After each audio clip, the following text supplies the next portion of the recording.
I'm Bob Schmale. I've got a business building sheds and factories.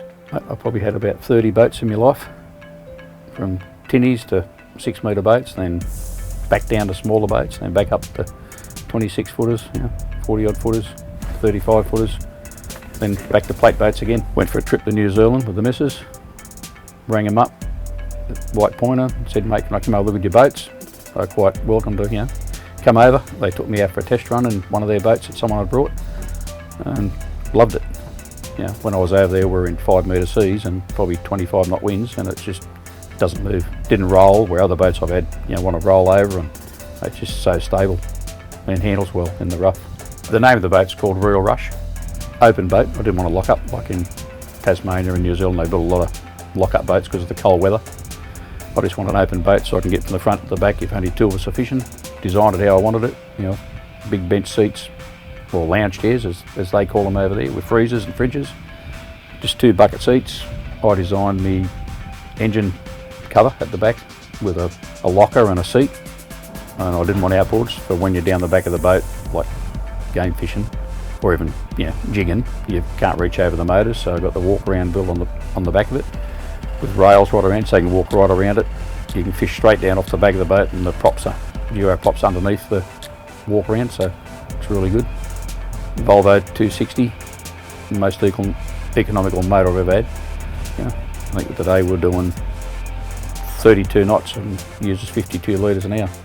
With a Volvo Euro prop, you haven't got much tilt like an outboard motor. You can tilt them up and down. You've only got 6 degrees tilt, and you don't even have to use the trim. You just put it on 0 to take off, put it to 1, and that's it. They go good. The fuel tank's 450 litres, positioned in the middle of the boat. My mates nicknamed me 40 knots because it's always blowing a gale when I go out in the boat. Going into the sea, but mate, I've never been in a boat that handles like it. Just goes dead straight, doesn't deviate off its course. When I'm marlin fishing, pelagic fishing, if you get a good fish on, well, a lot of people in mono hulls, single motor people, they drive them on the side, but mate, I still like backing down on them, like the same as I do with the game boat, so, and it handles brilliant, where a lot of boats can't do that. You get a bit of water coming in, but that's great.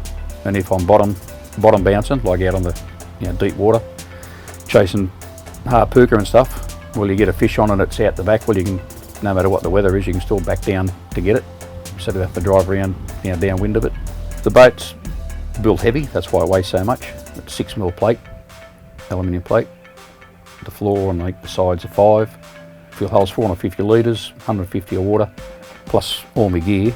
It weighs around 4 tonne.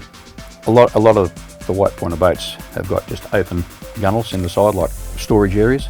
I wanted doors on it so I can lock it up, so people can't see what you've got in there if you're travelling. Plus everything's out of the weather, like because the way I back down on fish, a lot of water comes in. When I brought the boat, I went over to Rex and got the boat designed, and then we started talking about electronics. And I told him what I wanted, and he said, "Mate, you're mad. A trailer boat, what do you want all that in it for?" I said, "Well mate, I've come from a big boat. I want all the gear, what I had in a big boat." So, $30,000 later, I've got FLIR cameras, radar, chirp sounders, you name it, it's got everything on it.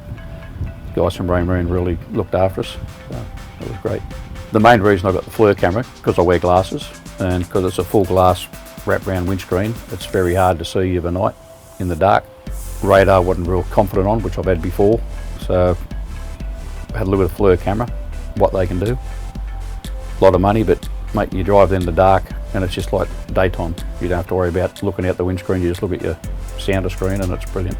The trailer's custom built by White Pointer as well. They built the trailer to suit the boat, and mate, it's just unbelievable. Drive on and off, not a drama. Easy as anything. Everyone I take out in the boat loves it. But they get a bit of shock, a shock of what I paid for it. But I said you only get what you pay for.